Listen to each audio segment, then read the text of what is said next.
ঘূর্ণিঝড় রেমালের জেরেই একাধিক জায়গা ক্ষতিগ্রস্ত হয়েছে। চাষের জমি থেকে শুরু করে বিভিন্ন রকম জিনিসপত্র, মানুষের ক্ষয়ক্ষতি কিন্তু লেগেই আছে।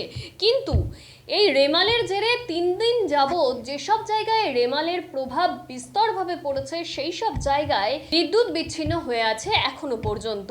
ঠিক সেরকমই বিদ্যুৎ বিচ্ছিন্ন হয়ে আছে সীমান্তবর্তী বানপুর প্রাথমিক স্বাস্থ্যকেন্দ্র, যেটি নদিয়ায় আছে। নদিয়ার কৃষ্ণগঞ্জের বানপুর স্বাস্থ্যকেন্দ্র, সেখানে 3 দিন যাবৎ বিদ্যুৎ নেই, যার জেরে একাধিক সমস্যায় ভুগছে হসপিটাল কর্তৃপক্ষ। হসপিটাল এমন একটি গুরুত্বপূর্ণ কেন্দ্র যেখানে বিদ্যুৎ সরবরাহ সবসময় সচল থাকা প্রয়োজন।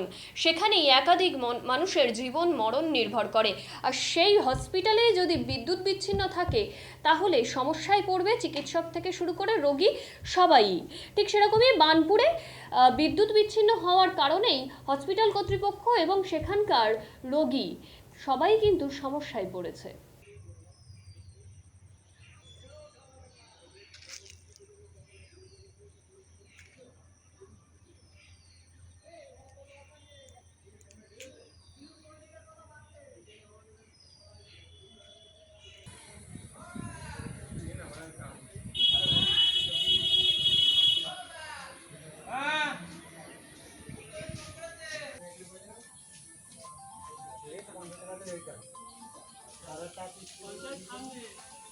হসপিটাল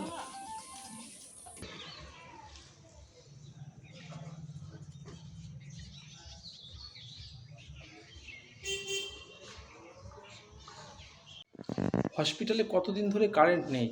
হসপিটালে কতদিন ধরে কারেন্ট নেই। এবার আমরা এসেছি ডাক্তারের কাছে, এখন এখানেও গরম, ডাক্তারবাবুর একটু অসুবিধা, ফ্যানও চলছে না, এমনি অসুবিধা, যত লোক আসছে সবার এমনি অন্ধকার, বাড়িতেও কারেন্ট নেই, সারা বানপুরেই কারেন্ট নেই।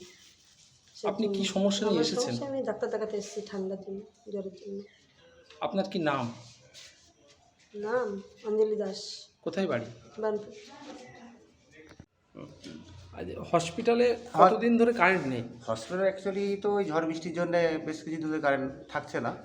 এবার ঘটনা হচ্ছে পেশেন্টরা বা সবাইয়ের খুব অসুবিধা হচ্ছে।